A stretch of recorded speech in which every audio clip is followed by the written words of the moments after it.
Hello and welcome to Book Circle. I'm Earl Weinberg. This time we will continue our reading of Summer at Fairacre by Miss Reed. To my dismay, there had been no answer to the advertisement for a school cleaner. I guessed that Mrs. Pringle would be delighted to hear such news, and I had no intention of telling her, although I had no doubt that she would soon be in possession of the knowledge by means of village bush telegraph. Although I was careful to say nothing to Mr. Willett, he guessed, I think, that there was no particular stampede for the job. I must say that when one read in the newspapers about the thousands of unemployed people crying out for work, it seemed strange that no one wanted to come to Fairacre School as cleaner. "You keeping that dratted Minnie on, then?" asked Mr. Willett one afternoon. We were in the playground, and the children were fast disappearing round the bend in the lane. The sound of clashing pail and broom came from the recently vacated classroom. "Just until we can get a permanent person," I said guardedly. "You want to watch her," warned Mr. Willett. "She was letting that little one of hers suck the floor cloth yesterday. Saw it myself." "No," I said, horrified. "Surely not. He might get some awful disease." Mr. Willett waved his hand airily. "Wasn't the kid I was worrying about. But it can't do the floor cloth no good to have it chewed up like that. They cost a fortune these days, Alice says. She cuts up my old pants into nice squares for jobs like that, and that saves a pretty penny, I can tell you." "I suppose," I said doubtfully, "that Mrs. Pringle is really under doctor's orders still? I mean, we know she has her drawbacks." "You can say that again," interjected Mr. Willett. "But she is a marvelous cleaner, and I don't think Minnie is capable of carrying on much longer." "You could go and see the old tartar again, I suppose," said Mr. Willett, smacking his thigh and killing a fly which the swallow babies would have relished. "But I reckon she just wants to see how long you can stick it out with Minnie. Enjoying it, I don't doubt. There's a spiteful side to Mrs. P, as well you knows." I did indeed, but I dare not say so to Mr. Willett. I sipped my tea in the garden, pondering on this problem. It would be a waste of time to go and see my old cleaner again. She had told me squarely enough that she intended to return, but in her own good time. There was no point in begging the lady to return. I must simply set about finding a stand-in for her and get rid of the deplorable Minnie before she wrecked the school premises. At this moment there was a sudden shindy from the school. I put my cup on the garden seat and hurried across to the playground. What horrors would appear, I wondered, as I ran. Broken windows, smashed wash basins, shattered desks, all swam before my eyes. Minnie was capable of anything. I noticed a battered van standing in the lane by the school gate, but did not recognize it in the heat of the moment. I burst into the building to be confronted with a ferocious-looking man, Minnie screaming behind my desk, and the floor-cloth-chewing infant yelling its head off. "What's all this?" I shouted above the uproar. Minnie pointed an accusing finger at the intruder. "It's Ern," she shrieked. "He's upset." This, I thought, was stating the obvious. The fellow was grinding his teeth and breathing heavily. His face was flushed and his fists clenched. I had never met Minnie's husband, but it hardly seemed time to say how do you do. "I must ask you to leave," I began, with as much authority as I could muster. What if he started on me?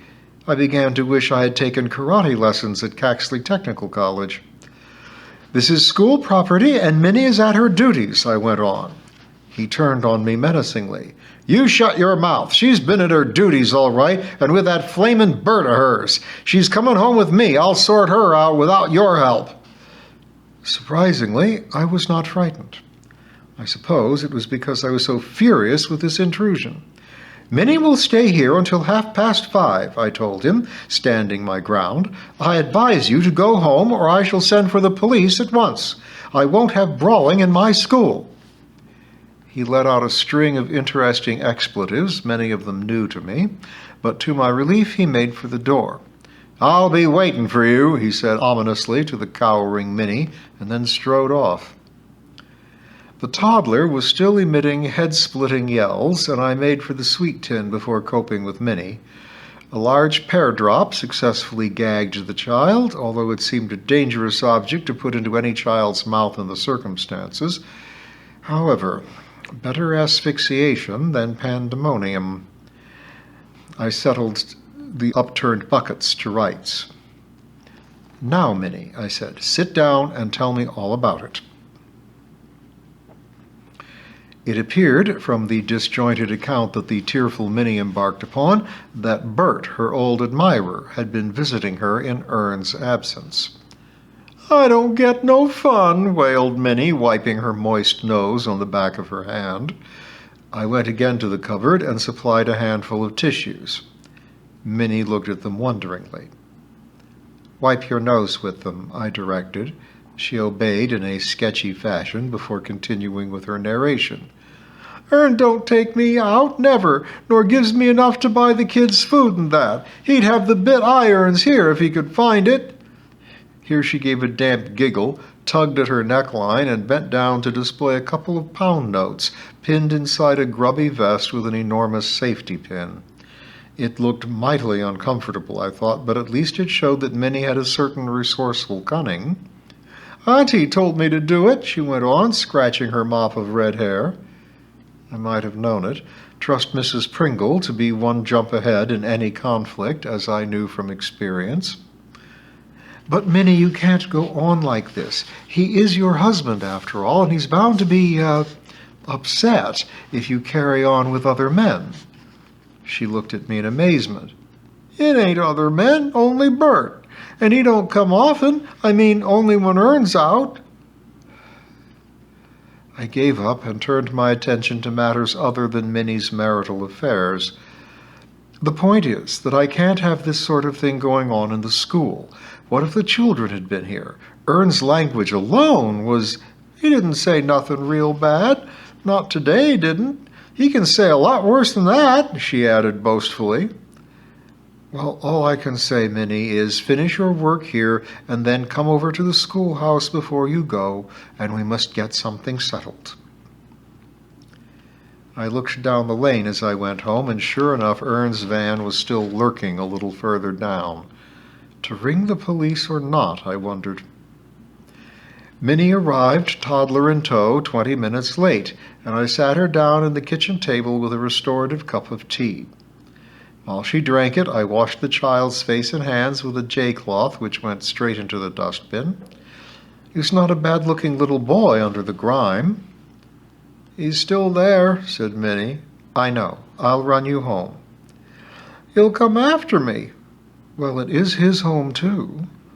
Minnie began to cry again. "You must behave yourself, Minnie, and see it from Ern's point of view." We set off from Springborn as soon as Minnie had composed herself. The van had vanished and was not parked anywhere near Minnie's council house. The coast appeared clear. "You'd better nip in quickly," I said, opening the door, "and Minnie, start looking for another job. I think we'd better get someone else to do the school next week." I wondered if the tears might flow again, but she gave me a mad grin instead. "Bert knows a lady in Caxley who'd have me," she said, "cleaning out a pub." I watched her enter her house, turned the car around, and went thankfully home. I felt as though I had been engaged in a tough wrestling match, which, come to think of it, I had. May always seems to me to be the loveliest month of the year, but a sunny June runs it very close. Fairacre in high summer takes a lot of beating. The early mornings were fresh and dewy, and I sometimes took the children for a walk as soon as the register was closed at 9:30. According to the timetable, we should be at our arithmetic lesson, but that could be done later, when the sun was too hot to be out of doors, I told myself. The hedgerows were at their most lush, the young leaves thick and green with sprays of cascading wild rose, pink and fragile as shells. The lambs were getting daily larger, but were still young enough to cavort about, butting each other and their patient mothers, and chasing up and down the fields, shaking their woolly heads and bleating loudly. There were birds everywhere. Bemused fledglings sat in the playground, lapwings fluttered in scores over Mr. Roberts' fields, and rooks and pigeons were equally numerous as they foraged for their young. The bearded barley crop in the field near the school was beginning to bleach in the heat, and the heavy ears were bending over. There were dozens of varieties of silky grasses on the verges of Fairacre's lanes, and the nature table was adorned with them. The swallow babies were now almost as big as their parents and made short flights from the telephone wire to the television aerial on the schoolhouse. Their bubbling chatter began at 4 o'clock in the morning, as I knew only too well. The many tits seemed to have vanished and were probably in the oak and hazel wood at the northern end of Fairacre, feeding their broods on the dangling maggots which fed on the young oak leaves. No doubt they would be back, clamoring for peanut kernels within a few weeks. The robins, too, were scarce in this hot weather, although the children were delighted to see one particularly tame one perched on the upturned flower pot which held open the door. His folded wings were tipped up behind him, and he looked exactly like a man with his coat-tails lifted, warming his back by the fire. These summer nights were as lovely as the day. The moon rose each night, enormous and golden, and at its height it was almost bright enough to read a book. There were strange movements in the garden as hedgehogs snuffled and scuffled about. A stoat yapped and an owl gave its eerie, quavering cry. The shadows of the trees lay still and black across the silvered lawn, and moonlight glimmered on the school windows and the church roof. There was a lot to be said for being sleepless on such nights of beauty too rarely seen, and I relished them accordingly. It was at times like these that I could forget the petty problems of the daily round. It was good to have the pinpricks of Mrs. Pringle and Minnie put into perspective by the unchanging values of nature. The Caxley Chronicle, our local paper, carried a report about a man who appeared in court on charges of indecent exposure. It sounded like Amy's awful man, and he had certainly visited quite a number of villages in the neighborhood, although he had been arrested in Caxley itself in one of the parks. The Caxley magistrates were remanding him for 3 weeks for psychiatric reports, I read. One day, no doubt, he would end up in a hospital for the mentally disturbed, poor fellow. I felt guilty about forgetting to prepare myself with vegetable dye as instructed by Amy. However, I could now relax, presumably, and perhaps Amy would not cross-question me further. I folded the paper and went across to the school. This morning there was a different feel about the early hours. The sun was up, but seen through a light haze, and there was an uncanny stillness about.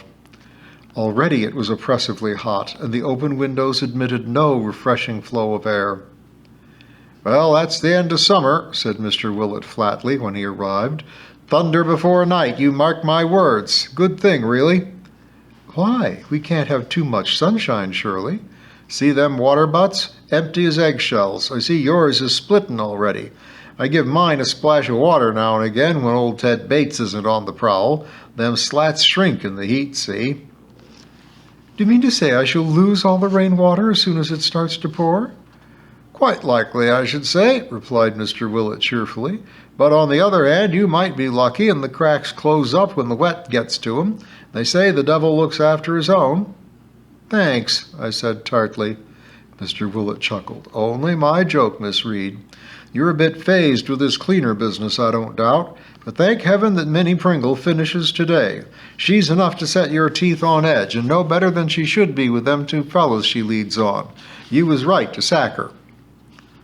I was too taken aback to comment on this, and while I was thinking yet again of how little I knew of bush telegraph, he made for the door. "You might try Bella George," he said, pausing with a gnarled finger on the latch. "Her old man's changed shifts this week, and she's a rare hand with a floor cloth. That is, if that dratted Pringle kid has left us any." He gave me a wink and vanished. Bella George! Why not try her? Dear Mr. Willett, I thought lovingly, ever the teacher's friend. Chapter 14. Rain and Romance. As always, Mr. Willett was right about the weather. By mid-morning, the sky was overcast and the sultry heat was oppressive. There was a curious coppery color on a bank of clouds to the west, and no birds sang. No breath of air stirred the leaves of flowers or trees. It was as if the earth waited for what might befall. The first distant rumblings of thunder came as the children played after school dinner. Then it came nearer, and vicious lightning cracked the skies. I called the children in just as the first spots of rain began to fall. Within 10 minutes there was a deluge. Raindrops spun like silver coins in the playground, and the chalky dust at the edge of the field was first pockmarked and then turned to silt within seconds. Water gushed from the gutters and cascaded from the roofs. Little rivers pelted along the sides of the lane, and the church was hidden behind a curtain of silver drops. The noise was tremendous and awe-inspiring. Thunder crashed and lightning flashed, and I could hear some wailing from the infants next door. My own class was scared but silent under the onslaught. I pitied anyone caught in the storm. One would be drenched to the skin in a matter of minutes. It was very dark in the schoolroom, and I switched on the electric light.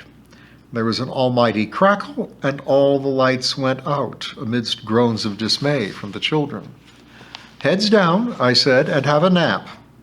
Some hopes, I thought, in this pandemonium, but it was impossible to work anyway. They rested their heads on their desks, and I could only hope that next door's wailing was not catching. As suddenly as it began, the rain ceased. The thunder rumbled more distantly. The lightning became less vicious.